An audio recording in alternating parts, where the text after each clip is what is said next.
पहाड़ों जितनी बड़ी मुश्किलें क्यों ना हो, लेकिन हमारा हौसला, हमारे विश्वास पहाड़ों जैसा हो तो हम कुछ भी कर सकते हैं।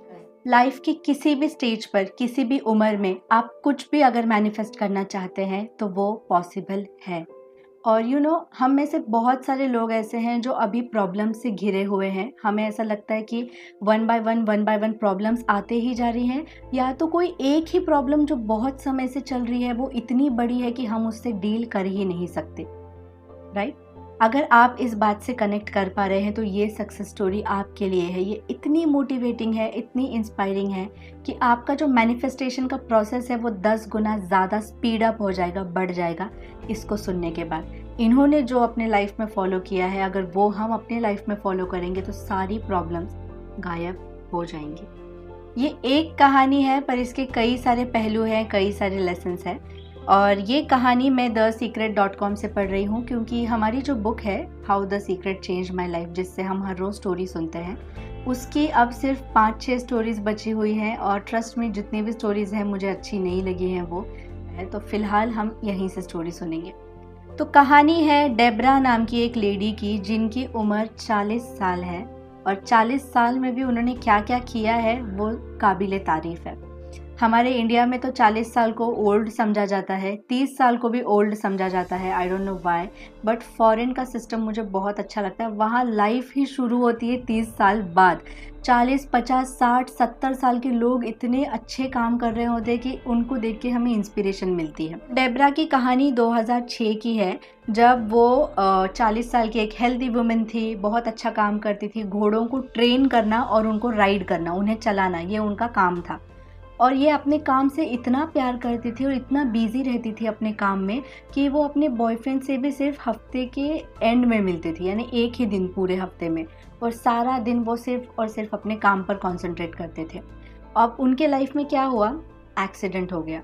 वो घोड़ा चला रही थी और वो घोड़े से गिर गई। घोड़ा उनके ऊपर गिर गया और उनकी जो फसलियाँ होती है वो टूट गई, उनकी रीढ़ की हड्डी टूट गई, उनका बाकी बहुत सारे मल्टीपल फ्रैक्चर्स हो गए उनकी बॉडी के अंदर, और उन्हें तुरंत हॉस्पिटल ले जाया गया। वहाँ पर सारी टेस्ट्स करने के बाद उन्हें पता चला कि अंदर का कोई भी ऑर्गन डैमेज नहीं हुआ है, सिर्फ हड्डियाँ टूटी हैं। और वो आईसीयू में रही कई दिनों तक। उनके लिए सीधे बैठ पाना भी मुश्किल था। वो 30 सेकंड के लिए भी सीधे नहीं बैठ पाती थी, सिर्फ लेटी हुई रहती थी। अब उन्हें हर चीज़ नए तरीके से सीखनी पड़ रही थी, बैठना, चलना, उठना। वो जो हाथ में क्लचेस लेते हैं, जो दोनों साइड में एक पकड़ के चलते हैं सपोर्ट, वो लेकर चलना। बहुत महीनों तक ट्रीटमेंट चलने के बाद फाइनली उन्हें घर भेज दिया गया। वो अपने बॉयफ्रेंड के साथ रह रही थी अभी, और अब उन्हें नोटिस हो रहा था कि उनके बॉयफ्रेंड उनके लिए बिल्कुल भी सही इंसान नहीं है, बहुत ज़्यादा टॉक्सिक है। क्योंकि वो ड्रिंकिंग करते थे बहुत ज़्यादा। ये पहले उन्हें पता नहीं था, बिकॉज टाइम ही स्पेंड नहीं कर रहे थे और छोटी छोटी बातों पे, आदतों पे ध्यान दे ही नहीं पा रहे थे। तो जब उन्हें ये रियलाइज़ हुआ, उन्होंने देखा कि एक्चुअली वो बहुत ज़्यादा हार्मफुल है उनके लिए। वो उन्हें डराता था, बहुत ज़ोर से चिल्लाने लगता था, गालियाँ देने लगता था, कभी इग्नोर करने लगता था। तो ये सारी टॉक्सिक बिहेवियर डेब्रा पे अब बहुत ज़्यादा हावी हो रहा था। और एक बार तो उन्होंने ड्रिंक करके डेब्रा पे चिल्लाना शुरू कर दिया, इतनी ज़ोर से कि वो उन्हें मार भी सकता था। और तब डेब्रा अपने क्लचेस को अपने हाथों में लेकर भाग रही थी पूरे घर में। और तब उन्हें रियलाइज़ हुआ कि मैं ये लाइफ नहीं जी सकती, मुझे ये लाइफ नहीं जीनी है। और वो अपने क्लचेस को फेंक कर मुड़ कर खड़ी हो गई, एक सपोर्ट लेकर। उन्होंने अपने बॉयफ्रेंड से देखा और कहा कि ठीक है, तुम्हें जो करना है करो। और उनका बॉयफ्रेंड अचानक शांत हो गया। उसने हमला नहीं किया, अटैक नहीं किया।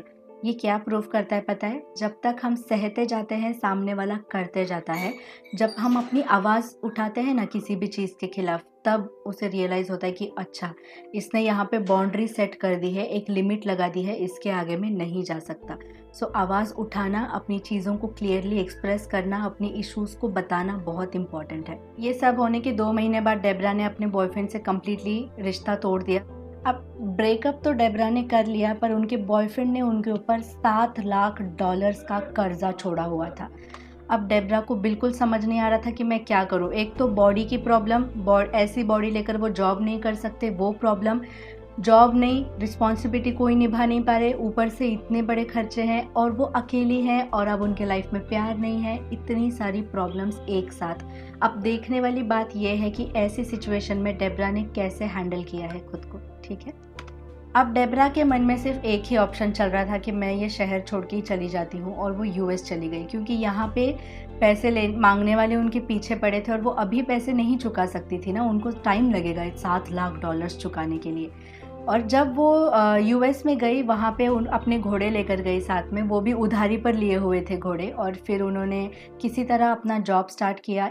1 बेडरूम वाला एक अपार्टमेंट उन्होंने रेंट पे ले लिया और अपना काम शुरू किया। आई नो हम में से कई सारे लोग अभी ये सोच रहे कि उसके पास तो पैसे थे, वो उतना तो कर सकी कि दूर हट के अपना खुद का रूम ले सकी, मैं तो वो भी नहीं कर सकता। कोई बात नहीं, हर इंसान की अलग अलग प्रॉब्लम होती है।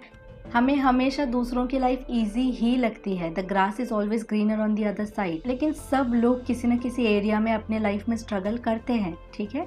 तो अपने आप को कम मत समझना, इनकी ये प्रॉब्लम सॉल्व होने वाली है आगे, तो आपकी भी ये प्रॉब्लम आगे सॉल्व हो जाएगी।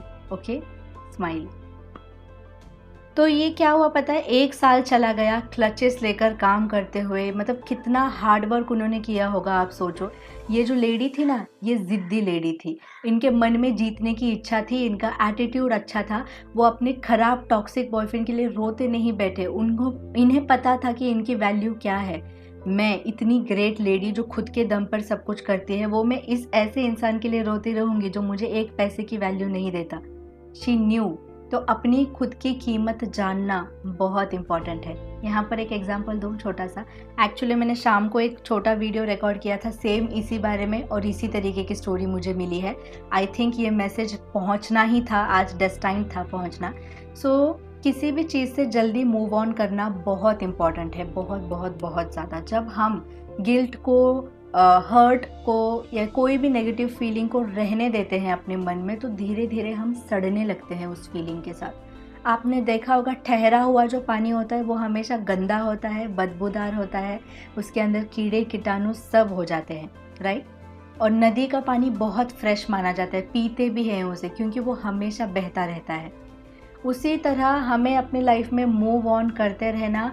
एक चीज़ में हर्ट हुआ है, ठीक है, उससे निकलकर दूसरी चीज़ में, अच्छी चीज़ में अपने आप को इन्वेस्ट करना, इन्वॉल्व करना बहुत इम्पॉर्टेंट है ना। ये दुख, गिल्ट, हर्ट को हम दबा दबा के रखेंगे, उतना वो बहुत ज़्यादा स्ट्रॉन्ग बन जाएगा, ज़िद्दी बन जाएगा, उसे निकालना मुश्किल हो जाएगा। और कैसे बाहर आए इससे, अपने आप की कीमत जानकर, जैसे डेब्रा ने जानी। अगर वो ही बॉयफ्रेंड के साथ रहती तो 7 लाख का 7 करोड़ बना देता वो, तो है ना। और ज़्यादा उसको मारपीट करता, वॉयलेंस होने लगता, खून खराबा होने लगता, व्हाट नॉट। रियली सोच समझ कर डिसीजन लीजिए। अब डेब्रा अपने ऊपर ध्यान दे रही थी, किसी तरह उनका काम चल रहा था। थैंक गॉड अभी तक वो जो पैसे मांगने वाले लोग हैं वो पीछा करते करते यहाँ पे नहीं पहुँचे। और अब ना डेब्रा को उनकी बहन ने द सीक्रेट ये बुक दी। डेब्रा ने वो पढ़ी, पर वो इतनी डिस्टर्ब हो गई पढ़ के, क्योंकि लाइफ में कुछ अलग ही हो रहा है, बहुत अपोजिट हो रहा है। बुक में कुछ अलग ही दिया गया है कि तुम क्रिएटर हो, तुम मैनिफेस्ट कर सकते हो। डेब्रा ने ये भी सोचा होगा कि मैं तो हमेशा से पॉजिटिव थी, अब अच्छा खासा अपना काम कर रही थी, मैंने ऐसा क्या गुनाह किया था, क्या बुरा किया था जो मेरे साथ ये सब हुआ। जिससे मैंने प्यार किया उसने भी मुझे धोखा दे दिया, अच्छी खासी मेरी बॉडी थी वो भी मेरी चली गई, मतलब इतनी बुरी हूँ क्या मैं। ये सारे ख्याल उनके मन में आने लगे। जब ऐसे लाइफ क्राइसिस आती है ना, मतलब लाइफ में एकदम वो मच जाता है, तूफान आ जाता है, तो एक मंत्रा है उसके लिए, स्टॉप, ऑब्जर्व, एक्ट। जो भी कर रहे हो, जो भी सोच रहे हो, रुक जाओ, स्टॉप इट। ऑब्जर्व करो कि ये क्या हो रहा है, आप क्या सोच रहे हो जिसकी वजह से ऐसा हो रहा है, कहाँ गलती हो रही है। ऑब्जर्व करो, गलतियाँ ढूंढो, और फिर जो नए रिजल्ट्स आपके पास आएंगे उसके साथ नए एक्शंस लो। Stop, observe, act. पर फिर भी डेब्रा ने हार नहीं मानी और वो सिर्फ अपने काम पर फोकस करती रही कि मुझे किसी न किसी तरह सब लोगों के पैसे चुकाने हैं, मैं मुंह छुपाकर भागना नहीं चाहती। उन्हें बस समय चाहिए था पैसे कमाने के लिए, और धीरे धीरे उन्होंने पैसे कमाना स्टार्ट कर दिया, अपने बिजनेस को एस्टैब्लिश करने लग गई। और जैसे कि उनका स्वभाव था अपने आप पर फोकस करना, अपने काम पर फोकस करना, अपनी हेल्थ पर फोकस करना, वो वही सब कर रही थी है। और उन्हें द सीक्रेट की मूवी दिख गई नेटफ्लिक्स पे। इससे पहले उन्हें उस मूवी के बारे में कुछ भी पता नहीं था। जब उन्होंने वो मूवी देखी फिर भी उनके मन में बहुत सारे कन्फ्यूजन थे। जो दिखा रहे हैं वो सच तो था, उसमें उन्हें कोई डाउट नहीं था, पर वो उनके लाइफ में किस तरीके से कनेक्ट हो रहा है, वो इसे यूज़ कर भी रही हैं या नहीं कर रही हैं, ये सारी बातें उन्हें समझ नहीं आती थी। बट एक बात उन्हें समझ में आ गई थी, focus on what you want, और उन्होंने उसी चीज़ पर फोकस करना शुरू कर दिया। और धीरे धीरे उनकी कंडीशन इतनी अच्छी हो गई कि अब वो अपने दोस्तों को भी पैसे देना शुरू हो गई थी, जिनको भी ज़रूरत थी, जिनके पास पहले खुद के लिए भी पैसे नहीं थे। और वो द सीक्रेट मूवी को कई बार देखती रहती, क्योंकि उनके अंदर एक ज़िद थी कि मुझे ये समझना है, मुझे ये सीखना है और मुझे सही तरीके से इसे फॉलो करना है। कोई भी तरीके की टेक्निक उन्होंने नहीं की, बस मन में उनकी एक इच्छा है कि हाँ, मुझे जो मैं चाहती हूँ उसी के बारे में सोचना है। और उनके 2 सक्सेसफुल बिजनेस एस्टैब्लिश हो चुके हैं। उन्होंने अपना खुद का घर खरीद लिया है और उस घर को उन्होंने वैसे ही सजाया है जैसे सपनों का उनके घर था। हॉट टब होना चाहिए, फलाना ढिमकाना, जितना भी था। और आज तक सब कुछ ठीक होने के बाद भी वो द सीक्रेट की मूवी देखती रहती हैं और अपनी लाइफ ब्यूटीफुली क्रिएट करती रहती हैं। इससे हमने क्या सीखा? हमारा एटीट्यूड सबसे इम्पॉर्टेंट है। हम क्या चाहते हैं उस पर फोकस करना सबसे इम्पॉर्टेंट है। आप किसी भी एज में क्यों ना हो, कितनी ही बुरी प्रॉब्लम या सिचुएशन आपकी क्यों ना हो, आप उससे बाहर आ सकते हैं। ये बात को कोई भी नहीं टाल सकता, आप खुद भी नहीं टाल सकते। आपकी प्रॉब्लम को सॉल्व होना ही है, चाहे कुछ भी हो जाए। हिम्मत मत हारना, डटे रहना। Don't give up on your self please. Okay, and last but not the list, आप चाहे कुछ भी मैनिफेस्ट करिए, बट थोड़ा ध्यान रख के करिए कि वो चीज़ आपके लिए सही है या नहीं है।